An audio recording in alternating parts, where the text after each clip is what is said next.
আসসালামু আলাইকুম রহমতুল্লাহি ওয়া বারাকাতুহু। কেমন আছেন? আশা করছি আমিও ভালো আছি।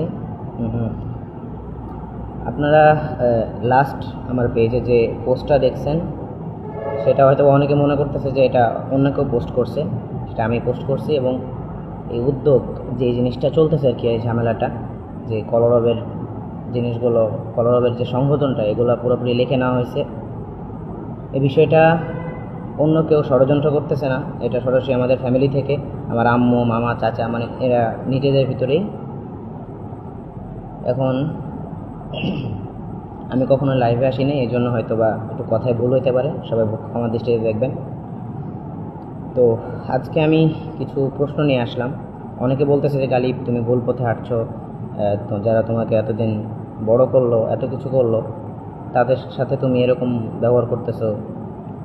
এখন সবচেয়ে বড় কথা, আমার ফ্যামিলি যেদিকে আছে এদিকে তো অবশ্যই আমাকে থাকতে হবে। আর এরপরও আমি যখন মানে এই যে বিষয়গুলো সব কিছু যখন জানতে পারলাম, আমি নিজে নিজে বিশ্বাস করতে পারতেছি না যে মানে এইরকম কিছু হইতে পারে। আর দেখুন, কলরব শুধুমাত্র একটা সংগঠন না, এটা একটা ব্যবসায়িক প্রতিষ্ঠান। ঢাকা দক্ষিণ সিটি কর্পোরেশন 13 নং ওয়ার্ডের করা ট্রেড লাইসেন্স অনুযায়ী এই কলরবের মালিক রশিদ আহমদ ফেরদৌস চাচু। এখন আমার প্রশ্ন হলো, এই কলরব যদি একটা ব্যবসায়িক প্রতিষ্ঠান হয়, তো এটার মানে মালিক, এটার মালিক কিভাবে আরেকজন হইতে পারে? সেখানে আমার বাবা এই প্রতিষ্ঠানটা প্রতিষ্ঠিত করছে, ঠিক আছে, এরপরে তো উনি কাউকে লিখে দিয়ে যান নাই, বা আমার কোনো এমন কেউ নাই, কোনো অভিভাবক যারা কলরবের দায়িত্ব নিছে। আব্বু মারা যাওয়ার পরে অন্য অন্য যারা ছিল আমার ফ্যামিলি থেকে সকলেই ইয়ে করছে যে কলরব যারা চালাইতেছে ওদের হয়তো ভালো অভিজ্ঞতা থাকতে পারে। তো সেই অনুযায়ী ওনারা কিছু মানুষকে দায়িত্ব দিছে যে তোমাদের কলরব তোমরা চালাও। তো এরপরে আস্তে আস্তে এত বছর পরে জানা গেল যে মানে আমি শুনলাম যেইভাবে ট্রেড লাইসেন্স করা হয়েছে, আরও বিভিন্ন কিছু। তো এটা খুবই দুঃখজনক। মানে আমার প্রশ্ন হচ্ছে, উনি কীভাবে মালিক হইলেন? ঠিক আছে, কলরবের মালিক রশিদ আহমদ ফেরদৌস চাচু, উনি তো নিজে কোনো শিল্পীও না বা কিছুও না, উনি কীভাবে মানে কলরবের মালিক হইলেন? এটা হলো আমার সবচেয়ে বড় প্রশ্ন।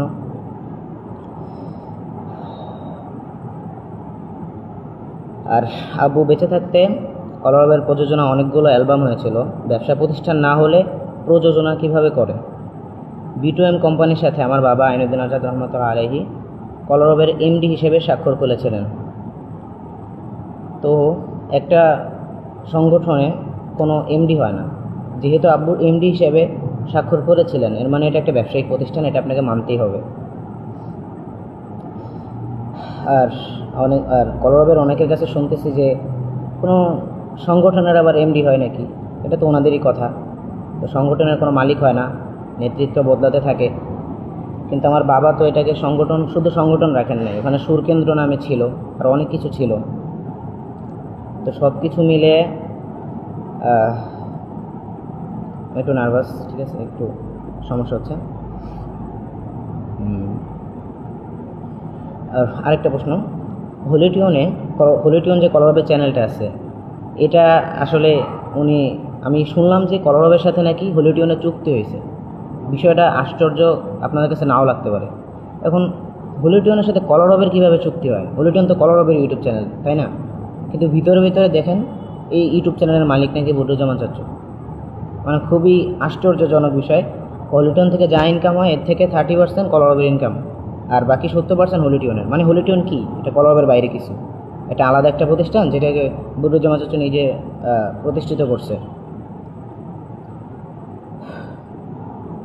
এখন কথা হচ্ছে, এই হলিটিউন চ্যানেলের যে অ্যাবাউট আছে, অ্যাবাউট যেখানে গিয়ে দেখা হয় যে কতজন, মানে কত বছর আগে এটা খোলা হয়েছে, তো ওখানে গিয়ে দেখতে পারবেন যখন এই হলিটিউন চ্যানেল খোলা হয়েছে, মানে ওই সময় হলিটিউনের কোনো অস্তিত্বই ছিল না। ওটা কলরবের মূলত একটা ইউটিউব চ্যানেল খোলা হয়েছিল।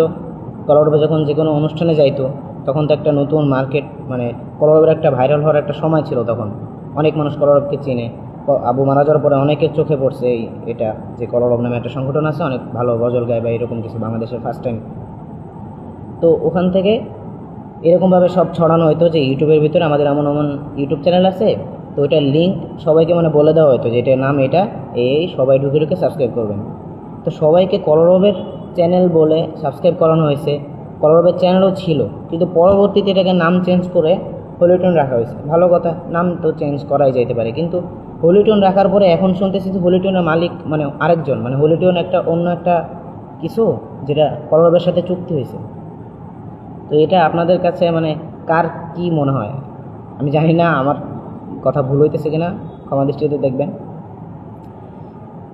হ্যাঁ, আর আরেকটা কথা যে আমরা যে এই যে উদ্যোগটা নিয়েছি আমাদের ফ্যামিলি থেকে, তো এই উদ্যোগটা পাওয়ার পরে মানে দেখার পরে আমাদের অনেকের কাছে, যেমন আমার আম্মুর কাছে বা অনেকের মানে এরকম হুমকি আসতেছে যে ওই ছোটোকালে মাদ্রাসায়, যারা মাদ্রাসায় পড়েন আপনারা জানেন মাদ্রাসায় অনেক ধরনের দুষ্টামি উল্টাপাল্টা হয়, আর আমি অনেক ভালো, আপনারা এতটাও ভালো না, ঠিক আছে।